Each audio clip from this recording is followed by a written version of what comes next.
Well, good afternoon, everyone, and welcome to our webinar, Having It All, How the Motherhood Penalty Impacts Women's Work Beyond Pay. I'm Rosie Campbell, Professor of Politics and Director of the King's Global Institute for Women's Leadership, and I'll be your chair for today's session. We have an outstanding panel of speakers joining us to explore this crucial topic. First of all, Dr. Minna Cooper-Coles, Research Fellow at the King's Global Institute for Women's Leadership, will provide an overview of the main themes from our recent report. She'll be followed by Nikki Pound, Policy Officer for the Women's Equality at the TUC, then by Hee-Jung Chung, Professor of Work and Employment at King's Business School, and then finally by Ori Chandler, Group Head of Diversity, Equity and Inclusion at Aviva. Our format today will be as follows. Minna will start us off with a 10-minute overview of the report's key findings. Then each of our panelists will offer their reflections for about 5 minutes. Following that, we'll open up for Q&A session where I'll be fielding your questions. I'd like to encourage you all to start submitting your questions early using the Q&A function in Zoom. Please also feel free to upvote any questions you find particularly interesting.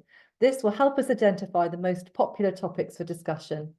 The earlier you submit the questions, the better chance we have of addressing them during our Q&A. We're looking forward to a rich discussion on how the motherhood penalty extends beyond pay to impact working conditions and women's holistic experience of work. We'll be exploring topics such as benefits, training opportunities, promotion prospects, and work-life balance for mothers in the workforce. Without further ado, let's begin. Minna, over to you for an overview of the report.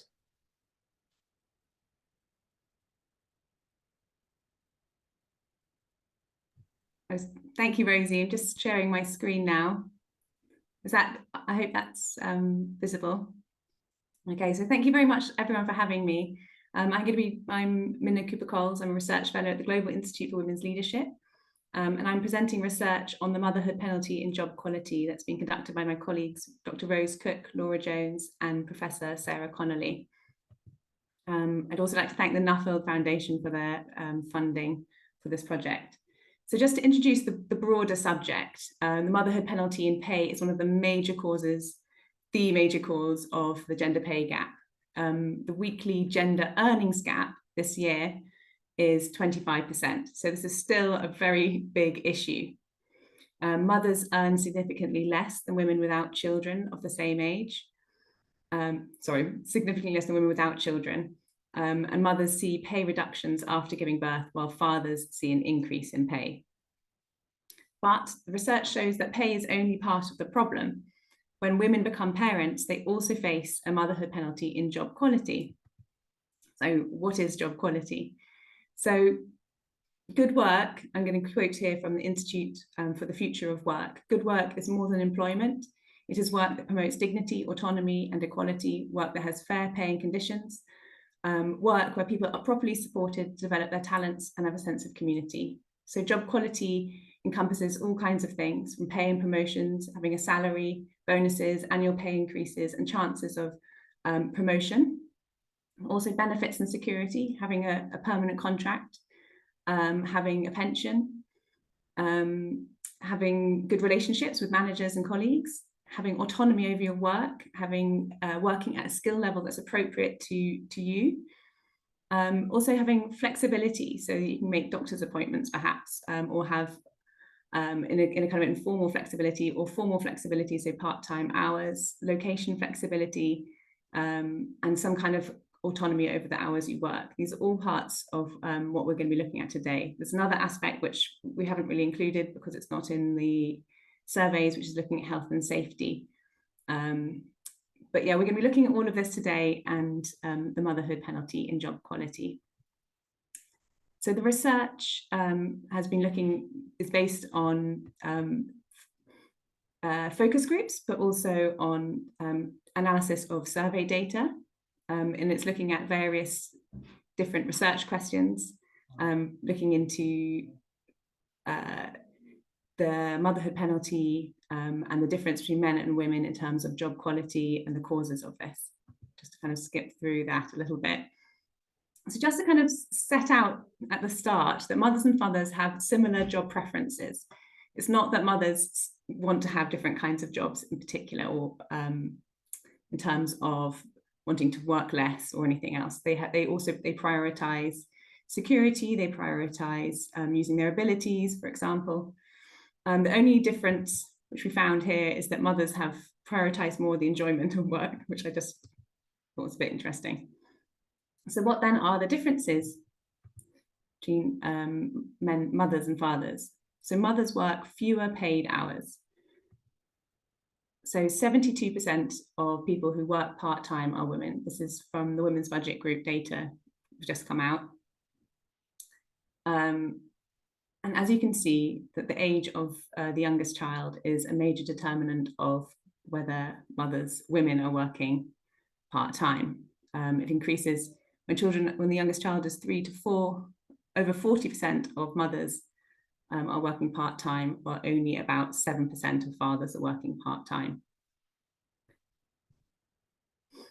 However, unfortunately, the converse of this is that if you look at overtime, unpaid overtime, mothers are doing the greatest share of this. And we think that these are very much related. So here's a quote from one of the focus groups. Even switching to part-time, I was always working and I was always stressed and I was always on edge, working late. So fathers, on the other hand, are more likely to receive a bonus. And they're also more likely to have autonomy at work. So these are over what they're doing, how they're doing it, at the pace at which they're doing it, and autonomy over the time they're working. Fathers are also more likely to have a permanent job. And they're even more likely to have jobs with the most flexibility, with the exception of over volume flexibilities. That means over part-time hours. So in terms of where they're working, the schedule they're working, and to some extent, this idea of informal flexibility, which is where you can just pop out to a doctor's appointment, or if you need to rush home and collect a sick child, for example, you can fit that in.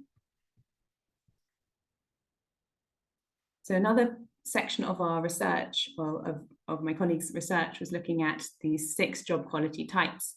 So by looking at the different types of jobs, they found that these 6 kind of typologies. And the particular focus is on these high quality jobs, poor quality jobs. And then these 2 types of jobs which were particularly interesting. There's one which is very high rewards. So you get well paid, you're working at a really good skill level, high prospects of promotion, but you're working all hours. So you have very little time to go and spend with your family. And there's a kind of a converse one where you have very high control over your working hours, but unfortunately you have very low prospects of promotions, and you're probably working below your skill level. And what they did is they looked at where these types of jobs fit in terms of whether they're part-time, percentage of part-time jobs and full-time jobs, which fit into these typologies. And you can see a lot more of the poor quality jobs, and these ones with high control over the hours, but very low prospects, are part-time. You're starting to understand where this motherhood penalty in job quality comes from. So looking at these typologies, we see that mothers are more likely to have poor quality jobs. Here's a quote from one of the focus groups. I've been openly told that if you work part-time, there's only a certain level that you can reach in the business. But mothers are also much more likely to work in these jobs that have high control over their time, but very low rewards and prospects. You can see here that the 29% of mothers of primary age children are working in these types of jobs. So a major increase. Another quote, going from full-time to part-time was quite difficult, because then finding a permanent contract with good benefits and decent pay was a lot harder to do than if I'd gone for a full-time position. And then we see the converse with fathers, where they are much more likely to have these jobs with very high prospects and rewards, but very poor working time quality. So almost a quarter of men of fathers of primary and secondary age children have these kinds of jobs. Here's a quote from a father. People don't talk about your children. When I asked for support from a manager, it was like, why? Where do you need to go? Why do you need the time off? What's your priority? Can your wife not pick up children from school? I think that might be very familiar to a lot of fathers in the workplace, that sort of attitude that the wife should be doing it, or female partner. So just to kind of highlight that while these, the difference between mothers and fathers is most visible for children, for parents of preschool and primary age children, these differences do continue into as children get older. So just conclusions and recommendations. The overwhelming number of part-time workers are mothers. Mothers take on the part-time work to accommodate their caring responsibilities. Part-time work is of an overall poorer quality, tends to have fewer prospects, less autonomy, lower pay, and less flexibility. Mothers are also likely to do more unpaid overtime. And personally, I feel this is a huge waste of talent, as well as very sort of disappointing for the economy, but also for parents themselves. So the recommendations from the report are to provide more support for working mothers, to improve the quality and perception of part-time jobs, and to broaden the definition of flexible working to make it more widely accessible. And I've slightly cheekily added in my own recommendation at the end, which is to make parental leave more equal and to improve childcare provision and childcare affordability, because I think we need these structures around the workplace to ensure that we can tackle this major problem. So that's all I'm going to be talking about today. Here are some links to some of our publications. Thank you very much, and back over to you, Rosie. Thank you so much, Minna. Wonderfully presented, but rather depressing listening. I'm going to hand over to Nikki.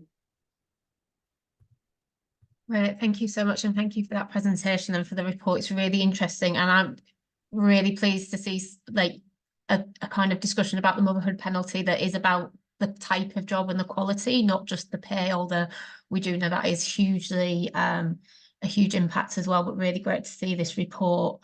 I guess some reflections. So for the audience, in our briefing, we had some questions kind of posed to us to just sort of think over. So I'm just going to kind of try and tie them into the presentation that Minna's just given. Obviously from a trade union perspective, so sorry, I should have introduced myself. I'm the Women's Officer at the Trade Unions Congress. We have 48 affiliated unions across sectors, right from healthcare, right through to maritime and nautical. So a very broad range of workers that we represent. Over 5.5 million employees in the UK are in trade unions, and nearly 60% of them are actually women, which again, I don't know that people would necessarily think that when they look at the trade union movement. So these are all issues that are really important to the members that we represent.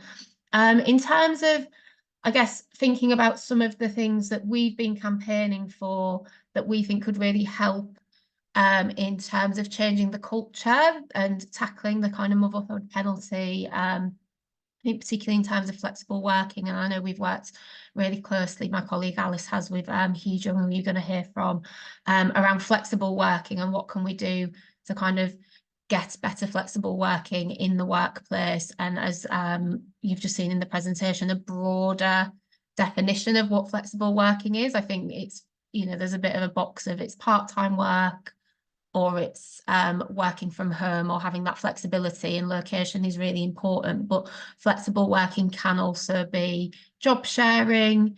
It can also be, you know, depending on like term time working, compressed hours, these sorts of things. But that's not to say that none of those things come with unintended consequences potentially. But I think looking at what the different types of flexibility are is really important. So one of the things that we have been campaigning for is an advertising duty. It's not something that's been brought into legislation yet, but I think it's something employers could do anyway. And the idea behind that is that for every job that you have in your organisation, actually looking up front before you advertise it, at what types of flexibility would be possible, and advertising that up front, so that when people come to look at jobs, when they look to come to change jobs, they've got a sense of what the organisation offers. And I think that has, you know, a really practical benefit in the sense of people know what's available to them if they're successful or if they're already working in that role. But I think it also gives a real sense of the culture of an organisation, that you are interested in flexibility, that you support flexibility, that you're willing to have those conversations. And I think that's really important, we know, as this report's pointed out, for working mothers, but I also think in terms of sort of normalizing the idea of flexible working for anybody who needs it, because I think that is part of the culture challenge that we have. We need to normalize the idea of different types of flexible working for anyone who needs it. Now, that might be fathers and partners, that might be people who've got other types of caring responsibilities. We know, again, women disproportionately, you kind of potentially, if you've had children, you get through the child rearing phase and then you start having to look after older relatives, parents, that sort of thing. So really important, but also for disabled workers who often need flexible working and reasonable adjustments in order to be able to kind of fully participate in the labour market. So that's a really core area where I think actually looking at flexibility up front, looking at what you can offer, and then putting that out there is a really important part of the culture change piece. I think related to that, as we mentioned at the start of the presentation, the gender pay gap is obviously a kind of, I guess, a metric that we have that sort of shines a light on, what the problem is, not necessarily the solution, but like there's a number there you can quantify. Something we really want to see is action plans. So people have to report their gender pay gap, but no one has to say what their action plan is going to be in order to close it. And again, I think through the process of drawing up an action plan, you're going to start looking at the types of policies that either you do or don't have in the workplace and what the impact is. So again, seeing it as part of that broader piece of work, I think will be really important, because through looking at a gender pay action plan, you can look at things like equal pay and stuff like that, but also what are your family policies, what's your parental leave policy, who is taking them, when parents return from a period of parental leave or maternity leave, how quickly are they then leaving your organisation? So things like that, using the action plans to kind of look at your workplace policies and practices, and also look at what sort of data you might need to gather to get a better picture of why you have a gender pay gap and what that's, what's driving that. So they're just a couple of the kind of, I guess, specific things that we've been thinking about.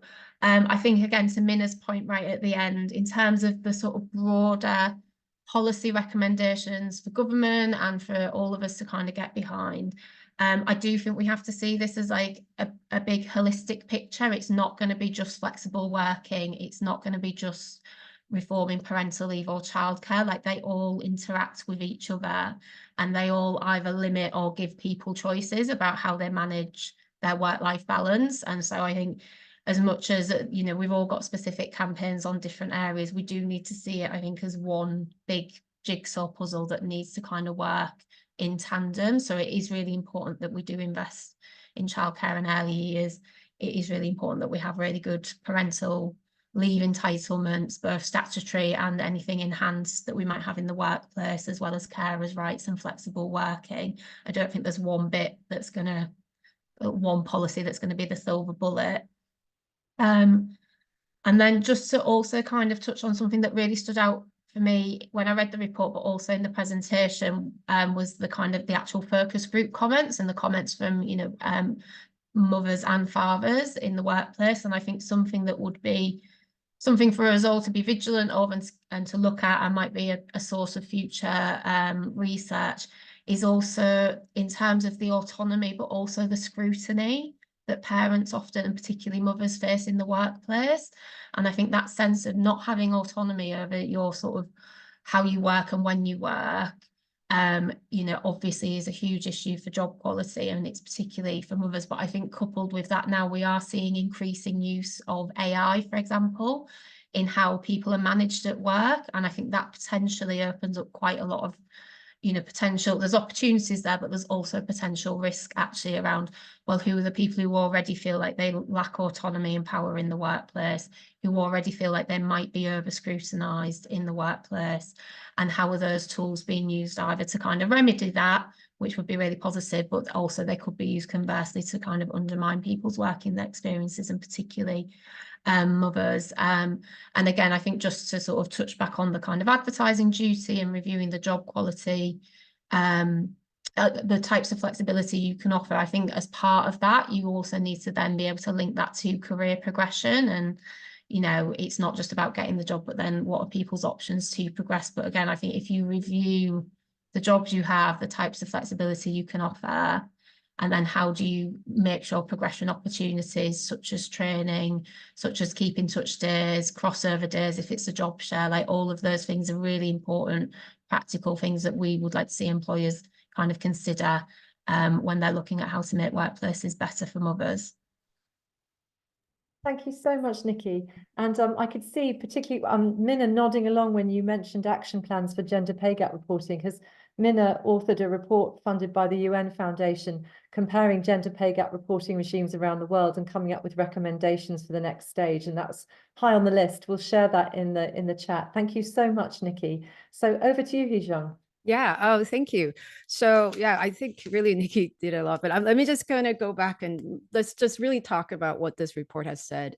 So one of the things I think to highlight is a lot of women do not get good job quality or good working condition, which really throws a lot of that, what we consider kind of the compensating differential. There's this kind of this notion, this popular belief that women have better working conditions, that's why they get paid less, right? And that was a very, very common notion by a lot of economists and a lot of people who are paying women less. And this actually really throws that out of the water. It's like, no, actually women are not only getting paid less, they're actually getting bad working conditions. And this is actually mirrors a lot of the work that I've conducted on flexible working and kind of work autonomy, and others have conducted, saying that actually it is women, but also not just women, but female dominated occupations and sectors where these good working conditions are not seen. And let's just go back to that. So again, as Mina said, the biggest reasons why that we have a gender pay gap, as well as lack of women in top leadership positions in pretty much all aspects of society, is because women drop out of the labor market and work part-time, especially during childbirth. But also we could talk about informal care in the later on stages of one's life, but let's just focus on motherhood for now, because that's what the report is about. And if you think about why that is the case, why do women work part-time? Well, on one hand, and as Minna in the report said, is because women just have a lot of responsibilities in care, and we still do not have an equal division of labor within the households. And this needs to be tackled. And actually, it's not just about men not pitching in, it's that women are unable to pitch in because they're the ones working very, very long hour jobs. Many of which they don't really have to, but then it is a scene in this society that working very long hours, being committed only to work, is somehow a motivated worker, which again, as the report showed, that is not the case. Women are as much motivated and committed to the jobs, but they are given the option. But just on that, regarding to that, I think this whole issue about women working part-time and women, again, just rephrasing that, they're unable to fulfill the wealth of opportunities that they can fill. And we're not tapping into the potential of women's labor. Women are overrepresented in higher education, and a lot of skilled workers are women. But what we're seeing is they're working part-time or dropping out of the labor market and altogether. In the context of the UK and across the world, really, where we are looking at declining productivity in the past decade or plus, in situation where we are looking at skill shortages across the sector. We're in a society where we are looking at aging society, where we are going to be lacking workers, especially in the future.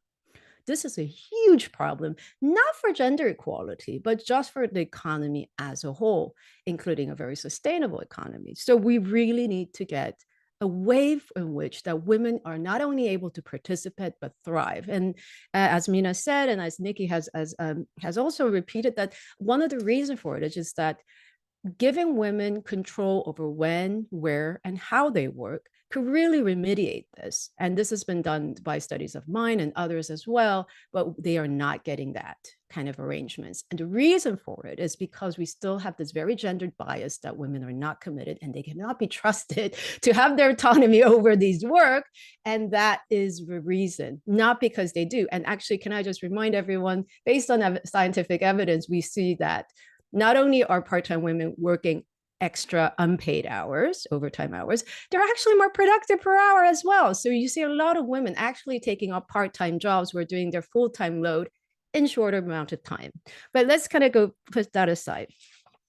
So what do we need to do? So we need to ensure that I think one of the things that we need to do is to, again, eliminate this kind of flexibility bias, the stigmatized view that flexible working is somehow, part-time workers are somehow unproductive. And to do that, one of the things we need to do is to get more men and fathers to work part-time and also other types of flexible working. So the reason why part-time working is seen as unproductive or less productive, less motivated, does not have to do with the scientific evidence behind part-time work. Rather, it has more to do with the social norms around mothers' work commitments, mothers' productivity. So because part-time work is seen as a mother's work, that is why we see all this bias. In other words, we need to really be able to tackle this bias, and one of which is to ensure that we tackle the gender bias or gender division of labor by pushing fathers into earmarked paternity leave or father's leave in the early stages of a child's life. So it isn't considered just a mother's job to take care of children, but it's both parents, including gender non-binary parents and second parents as a whole. Also, again, getting fathers to use flexible working, not for performance enhancing purposes, although flexible working is actually performance enhancing, but also ensuring that they do it for family purposes. But because I'm running out of time, I'm just going to write the third thing. It's just that I think we need to question this idea about part-time work as a whole in terms of redefining the standard worker. Our notion of the ideal or standard worker is still based on the antiquated industrialized society where long hours work equates to outputs, which is completely utter nonsense. And we expect that parents or all workers to be able to work just, just perpetually, which it doesn't make sense at all. We have all sorts of responsibilities outside of work, including childcare, but also with the community, with our extended families, to our pets, etc. So we need a new standard worker where actually part-time work should be the norm. That we should actually have societies where 4-day week, 30-hour work week should be the norm, because if we consider all of the things that we have to do as an individual, that should be what that it's even, and perhaps even too much to ask. But again, I think this is an incredible report, and I'm very happy that it came out to really make people understand that there are so many barriers for women to really be able to fulfill the immense amount of creative knowledge, productive power that we can contribute to the society. Thank you. Thank you so much, Yijang. And over to you, Ori. Well, hello everyone. It's brilliant to be here. Thank you to all of our panels, and particularly to those of you who've been involved in the research, because I know it's already been said, but there is so much in here and a lot of food for thought for future action. So I thought it would be helpful to share a little bit about our journey at Aviva and some of our experience and our learnings. We really pride ourselves on being a family-friendly employer, and we really like to think that this is an essential part of our culture, and I genuinely believe that it is. Like everyone, we're on a journey, and I think we've definitely made some progress in certain areas, but that's not to say that we've got it all done and dusted, not by any stretch of the imagination. We've still got a way to go. And we've had a bit of a discussion today already about the sorts of policies that might make a difference. And I think certainly for us at Aviva, the really, really big one has been equalising parental leave. We launched our policy back in 2017, and we were one of the first UK organisations to do that. And well, I suppose we've been at this quite a long time. And our policy provides all parents of all genders up to 12 months of leave, with 6 months at full pay. And it took us a little while to embed the policy and I suppose normalise taking that leave, especially amongst our population of fathers. But it's definitely a really well-established benefit now. And actually, we have pretty much the same level of take-up between our male and our female colleagues. And why did we do this? Well, I think at the outset, we wanted to remove barriers to career progression, and this felt like an obvious route to try. And we really wanted to challenge some of those traditional gender roles that many of the panel have already reflected on, and find ways to sort of level the playing field at home, you know, when that new baby arrives. And I think that giving men the opportunity to care for young families, it's made a colossal impact, right? Providing support to partners, the positive impacts on mental well-being, and of course engagement in family life and that other sort of domestic load. And really having the time and the support to build a bond with a baby, with a new arrival. I mean, you can't put a price on that. And it's been life-changing for so many of our colleagues at Aviva, thousands of our colleagues. And it's really made so much possible. It's been interesting for me to talk to various different parents across the organisation. And I mean, let's take adoptive parents, for example. They face their own sort of unique challenges at the point that they become parents. And, you know, for them, they desperately need time, right, to build bonds, to build the rapport with the child. And, you know, if you think about a father with 2 weeks of statutory leave, you know, I'm just not sure it's possible. But our policy really has been quite transformative for people across the organisation. And we've got a number of other policies as well that really support our family-friendly culture and relieve some of that burden, which we know disproportionately falls on women. So we have a carers leave policy. We provide all of our colleagues with up to 35 hours of paid leave per year for caring responsibilities. We provide all of our parents with half a day off, again, of paid leave when a child starts school or when a child switches schools. You know, we recognise that this is a really big transition and it can be quite a stressful time for families, and there's lots of anxiety. And, you know, as a parent, having that extra time to focus on the things that matter to you most, right? Your children most of the time. It really makes a huge difference to our people.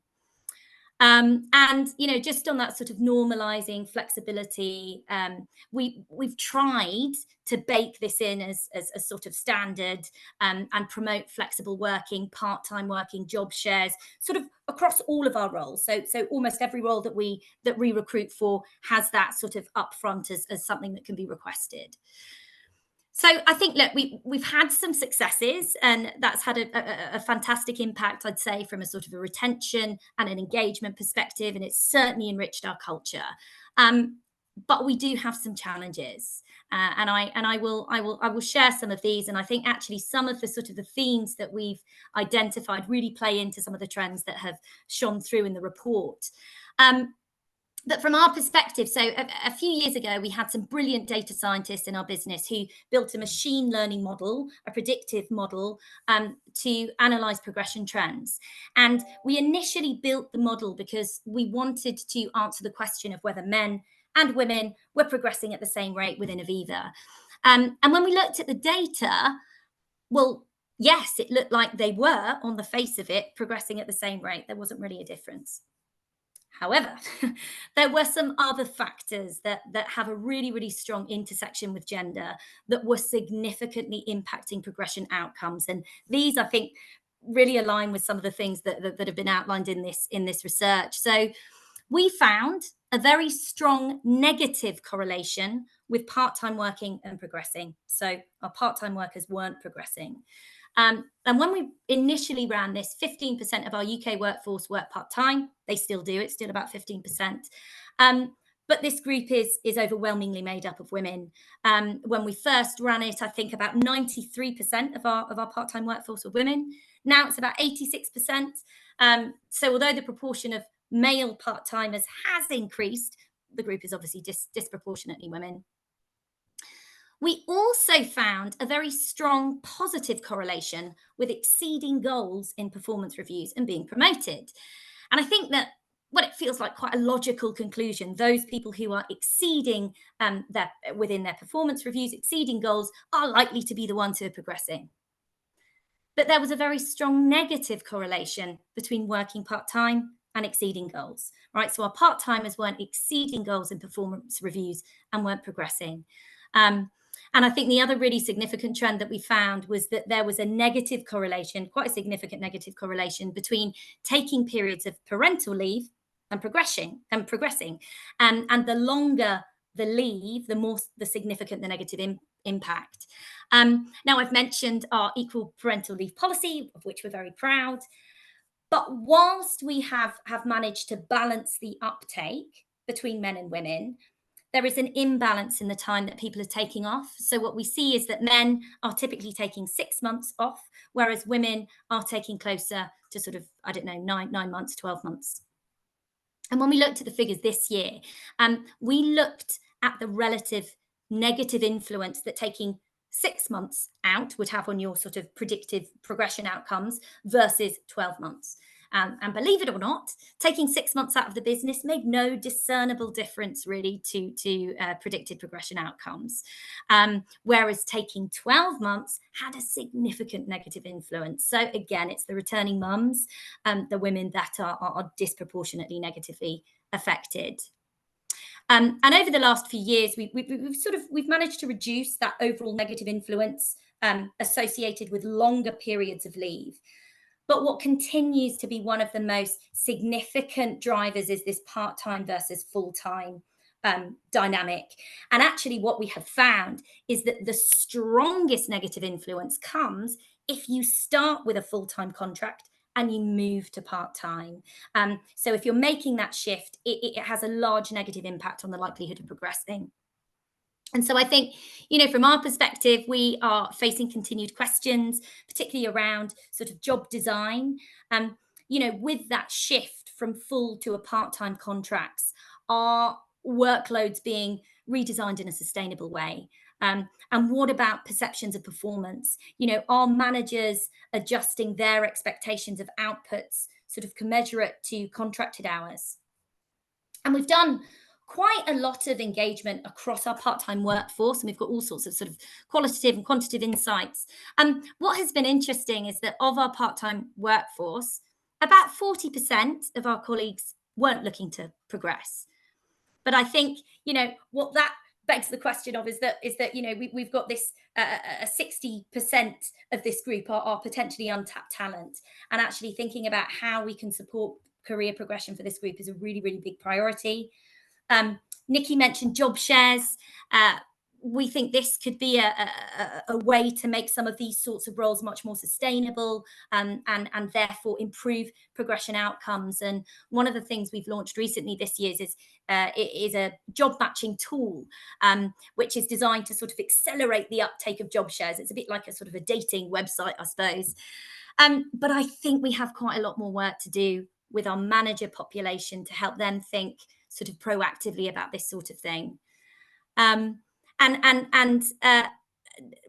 think it was you, Nikki, you mentioned AI as a potential leveler, and that's something that we're thinking about as well, at least in the short term. So when we looked at the results of our internal research, it demonstrated that our part-time workers are absolutely time poor, right? So workloads often feel unsustainable. There are the days when people aren't in the office, and it's at those points that the emails, the actions, the expectations of you are building up, plus all of the meetings and the communications that you need to catch up on. And it means that this group are always on the back foot. And what they said to us is that it's, almost invariably personal and professional development, which is the first thing to go, right? It's just given the boot. And so we're looking to see whether there are certain AI tools that we could potentially roll out to this segment of the workforce as early adopters, the hypothesis being that if we could, I suppose, ease the administrative burden or build in time-saving efficiencies for this population, that could then open doors for sort of professional and personal development to support career progression. And we're looking at the role of the manager, because I think that there's a lot that the manager role can do to support this population. But I'm very conscious of time and the fact that I've probably spoken over my allotted segment. Rory, thank you so much. And it's heartening to hear about an employer that's really trying so hard to tackle some of these difficult problems. Now, we now have 50 questions in the chat and 20 minutes to cover them. So I'm not even going to pretend we're going to get through that, but we're delighted about the engagement from everyone in the audience. Thank you so much. And before I move to the questions that are in the chat, we did get a few questions in advance from Natalie. And so I'm just going to take one of her questions before we move to the chat. And she said, one of her things is, while the motherhood penalty is a well-recognised driver of the gender pay gap, research shows that the penalty often intersects with race, compounding the challenges faced by women of colour. Is this something that anyone in the panel would like to respond to at all? The intersectionality aspect with the motherhood penalty. So so with the TUC, we've examined some of these kind of issues around the intersectionalities of workers and BAME workers' experience of kind of like racial biases, racism, especially in relation to hybrid working. And it's a very complex thing because even with race, there's such a diversity within the BME community. So if we're talking about Indian mothers, it's completely different to talking about Black fathers. And it becomes very interesting. And I don't have time to go into it, but I could put in some of the links of some of the work that the TUC and I have done. But what we can say is that, yes, there is additional discrimination that has been experienced by BME workers, but not necessarily very clear cut in the sense that certain men in BME communities are actually more discriminated against. That's great. Thank you, Hee-jung. And if you wouldn't mind sharing, that would be amazing. So now I'm going to go for so far the most popular question, which is from an anonymous attendee with 14 votes. How does the UK compare to other countries? What can we learn and adopt from other countries to improve the balance and reduce the motherhood penalty? Thoughts from anyone in the panel? So can I just respond to that as well? Because I am a comparative labor market policy scholar, but also someone who has lived in about 7 different countries. One of the things, I mean, again, this is a very, you could have a webinar on this alone, but what you see is countries where you have fathers being engaged in childcare, early stages of their lives, that will have better outcomes in terms of motherhood penalty. We're talking countries like Denmark, Sweden, but also these are the countries where the country understands that working 40 plus 48 hours a week is just not possible. So Denmark is, for example, a country where a lot of the full-time work is around 35, 36 hours per week, which means that most mothers are able to work full-time, not only because fathers are involved more in the childcare and housework, but also because full-time isn't 44, 48 hours a week. So you do see a much better kind of evening out between genders. I'm not saying that it's equal, it's not yet equal, but it's much better. And yeah, and those are some of the differences we see. Thank you so much. Did anyone else want to respond to that question at all? I mean, I feel like I'll just sort of be repeating what Hee-jung just said, but yeah, I think definitely those countries that also have a really good childcare and parental leave system, it's really important. And again, I think it goes back to the point of there isn't, and I've seen a few questions in the chat, like there isn't one piece of the puzzle that on its own will fix it, but definitely parental leave and reforming the childcare system will have a huge impact on making it more manageable, but also, trying to kind of do that culture piece of like shifting and sharing the caring responsibilities more. So again, it is, we hear a lot about the promised lands of various kind of Sweden, Denmark and that sort of thing in terms of parental rights. And again, not to say that they are perfect, because they're not, but they definitely have a more parental focused system, I think. And also, they also have collective bargaining as well. And I think an important thing for trade unions, and something that we really want to make sure that we're doing and that we are doing, but again, change of government, we've maybe got a bit more access than we might have done previously, is that like collective bargaining shouldn't just be about pay and basic conditions. It should also be about these types of terms and conditions as well, that are about parental leave and flexible working. And so, where we can have the statutory stuff, but also what's the enhanced workplace policy that we can work with employers to deliver as well. Thank you so much. And I'm seeing the questions are moving in front of me. So we've got a new number one, which is, how can we work to encourage more men to take on the burden of caregiving responsibilities when they can see the damage it can do to their own career? Any suggestions from the panel? Minna, you went off mute for a second. No, it's a difficult one. But I suppose my hope would be that if you can see the the benefits of having that connection. And I think this use it or, I mean, not to keep going on about use it or lose it paternity leave at the beginning, and getting that vested interest and that connection with your family early on, hopefully might realign your priorities and your joy in pulling your weight. I'm not sure if that's the technical term, but at home. But I think that would be my sort of initial suggestion. Get in there early. Thank you, Minnie. Sorry, Rosie, I'm happy to make a bit of a reflection as well. I mean, we've been encouraging men in our business to take significant periods of parental leave since 2017, and we have really, really good uptake. You know, pretty much everybody who qualifies takes it.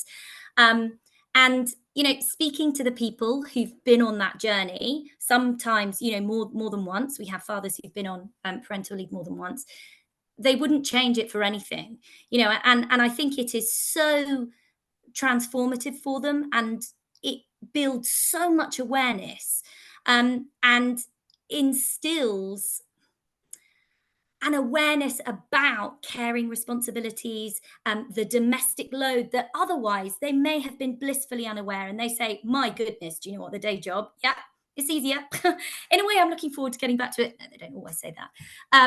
But that's really, really powerful. It's an awareness, an awakening that I think will stay with them forever and ever. And then in terms of the progression outcomes, well, look, from our perspective, we're seeing men taking 6 months out of the business, more or less on average at a time. That doesn't have a significant impact on their progression outcomes, right? So it doesn't negatively influence their careers. So we've still got this nut to crack, right, from a gender perspective. Thank you so much. Now, I'm going to just slightly skip the order of the questions, but only because... Sorry, Rosie, this is such an important point. Of course, you come in. Sorry, I just wanted to say very briefly on this because it's such an important point that I really wanted to talk about. So first of all, women are doing it knowing that they're going to have a career penalty, right? So in a way, okay, like that would even out the gender kind of pay gap or in the division of labor and stuff.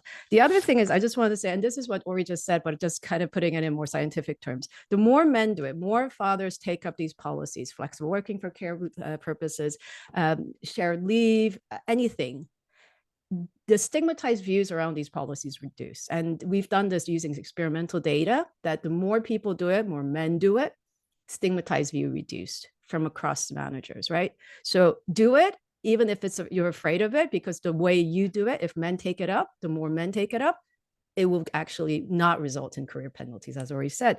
But the other thing is, and I think this is something that people tend to forget about, is that men are still a lot of the cases the breadwinners of the families because of this thing, right? And then they're like, oh, but because I'm a breadwinner, if I get career penalties, what's going to happen? But actually, no. If you take these leave, and then if you were to be more engaged in the household and childcare, you will see that your female partners will be able to be equal, if not the breadwinner of the family. That will reduce the responsibility for you to be the breadwinner, which then if you feel a bit of a career penalty, that's fine, because your partner will be able to kind of pick that back up. So again, not an issue. Thank you. So I'm going to ask this question from an anonymous attendee.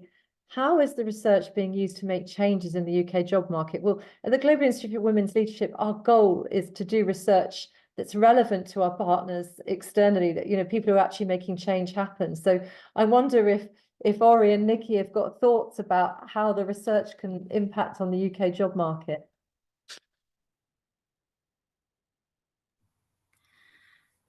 Well, look, I mean, I think there's lots of learnings. I don't think anyone has got all of the answers yet. We're certainly on our own journey, and we will continue this. I still think there are lots of question marks around, you know, the challenges around part-time working and why it isn't serving us. So if we look at Aviva, it's not, you know, we have people who are doing the same jobs. So their job quality is the same, but their working hours are different. And we see progression within one group, but not the other. So for us, we're really trying to zoom in on, well, what's happening there? Is it because there's a certain group that doesn't have the opportunity to look at career advancement, the self-development, what's the role of the manager? in terms of really helping to support these opportunities for career advancement. When you look at the part-time workforce, they are invariably the ones who have caring commitments and are therefore unable to, I don't know, go to the conferences, the the out of work events or the socials, the sorts of opportunities where people build their social capital and networks that often help them to sort of move up the ladder. So how can a manager say, well, okay, I'm going to make a proactive effort to support growth of that social capital and do some informal or formal sponsorship specifically within this group. I mean, these are the sorts of things that we're thinking about from an Aviva perspective, and I would expect, other organisations to do the same, because this is an untapped talent pool. Lovely, thank you. Nikki, did you want to respond? Yeah, I mean, I guess to say from our perspective, obviously, it's, as I said, it's definitely something that we use the research and do our own research to kind of strengthen the case for collective bargaining with employers on these issues and getting good workplace policies. But I guess also to, to kind of shape the labour market through getting change at legislative level. And we do know that there's been some changes recently in terms of flexible working. There's some more to come, hopefully, and things like day one rights to parental leave. So the research, I think, it's really important in terms of highlighting the different challenges and then figuring out what the policy solutions are, whether that's at government level or in terms of what we're going in and negotiating for with employers. I guess some opportunities potentially that are coming up. There's obviously big conversation going into the election about childcare in early years and how we reform that. And we're seeing the expansion of the hours. So again, working with partners to understand the impact that that's having and what solutions to sort of some of the challenges might be. Another big opportunity is that there's a promised review of parental leave within the first year of the new government. And so that's something that we're working really closely with our affiliates and also other stakeholders in this sector to kind of understand, like, what is a sort of, I guess, if we can all kind of get on a similar page around what does good look like, that's going to be easier to sort of work with government and employers to get to that point. I think the particular thing that unions can bring to this as well is that because we're across so many sectors, we can kind of bring that sector approach to it. So understanding, like, what does, as did see in the sort of question in the Q&A, like, what does flexible working in a very broad sense look like in the NHS versus in retail versus in academia versus in tech, those sorts of things. It is not necessarily going to look exactly the same, but it's what is the breadth of options. And the same, in terms of parental leave, what do good policies look like? What are the barriers in different sectors for people being able to take them? Because again, you might be in a sector where maybe you're offered more parental leave, it's easiest to take, but what do you do if you're a self-employed worker? Or working contractually or through an agency. So I think, the research really helps us inform all of those kind of, like, what are we asking for really, and what changes do we need to see? Thank you, Nikki. There's a question here from Alini about whether the study looked at same-sex couples with children and whether this affects perceptions in the workplace and job prospects. For this particular study, we didn't have the right data to be able to answer those questions. But I don't know if anyone, I can see Minna's got a hand up, if anyone in the panel wants to say something to that. Minna. No, sorry, that was me trying to do something else. But I think on that, it's normally to do with sample sizes, which means that this kind of statistical analysis might not have been possible, unfortunately. But I'm sure that's something that would be very interesting to look at going forwards. Yeah. I'd also like to draw everyone's attention to the number one question at the moment is not a question, but it says that Hee Jung is their new hero, and that has got 17 votes. So you can have my vote as well for that question. So just scrolling down to the next most. Rosie, might I comment on your previous question about how it could change policy? Of course you can. I just wanted to kind of highlight what Hee Jung was saying earlier, which I think is so powerful. And it's not really kind of at the forefront of this report, but when you tie it together with what Hee Jung's saying about the what's missing from the economy by all of these women working under their skill level and under the appropriate level of hours because of this lack of flexible working, I think it makes a really strong policy proposal that by addressing this issue of flexible working, which I hopefully will be addressed in the future, you are actually making a huge benefit to the economy. We're not taking anything away. You're making a major contribution. And I think Hee-Jing put that so well in her comments at the beginning. Yeah, if I just may add, if you're talking about childcare, if you're talking about flexible working or part-time work, and like it's just called, we just have to talk about this in return on investment. The return on investment on childcare, the return on investment of allowing workers to work flexibly, allowing women, mothers to work remotely without penalty, which then will allow them to get out of bad part-time jobs, is absolutely immense. And the returns we'll have, especially in the longer run, especially the impact it will have on children. I'm not even going to go there, but it's unquestionable. Well, so Zoom will chuck us all out in 4 minutes. So I've probably only got time to squeeze in one question, but a couple of audience members have asked about whether a standard 4-day week for everyone might help resolve this question. What do the panel think? I can see nodding heads. What are the challenges then? I think we're all nodding our heads. What are the challenges to making that happen? If I may start, I think the 4-day week is a really good opportunity for us to think about what the standard worker has in capacity to spend at work, because I think we're being pushed. Parental burnout is at record levels right now because parents are being pushed to try to achieve career ambitions as well as take care of children, as well as promote children's enrichment, et cetera, et cetera. So we're really being pushed, and it isn't good for us. It's not good for society or the NHS or the children as a whole. So 4-day week essentially is saying that we could do the work that we need to do, maybe not all the kind of fake or bullshit work, if you may, but really focused work and do things that matter, both at work and outside of work. But there are, there is this counter pressure in our culture, isn't there, where, we should be sitting on a desk 5 days a week, being physically present, being available. So if I was someone from that perspective, I would say, well, look, globally, in terms of global economic development, the UK is going to fall behind if we adopt a 4-day week. What's the answer to that challenge? Just recently, there was a report saying half of managers say that fake work is a real issue because there's a lot of time being wasted at workplaces. Not all the time, but like there's a lot of time being wasted where people are actually not doing the work that provides any value at the moment. And what the immense amount of experiments that we have seen in the UK, Australia, US, South Africa, with the 4-day week has shown, people are able to not only do the same amount of work, they're even able to do more than they were able to do. And we could talk about, care sectors or healthcare sectors, retail sectors, where the productivity per hour may not be the same, but what we are seeing is that we are seeing reduction in issues around absenteeism, issues around recruitment, retention, and those are some of the most important aspects of those sectors, the problems that they're facing. So I know it wasn't quite in the labor manifesto, and this isn't something that the government is quite looking at, but maybe it's time. I'm convinced. Right. We've only got 2 minutes. Any final comments from anyone on the panel? Nothing?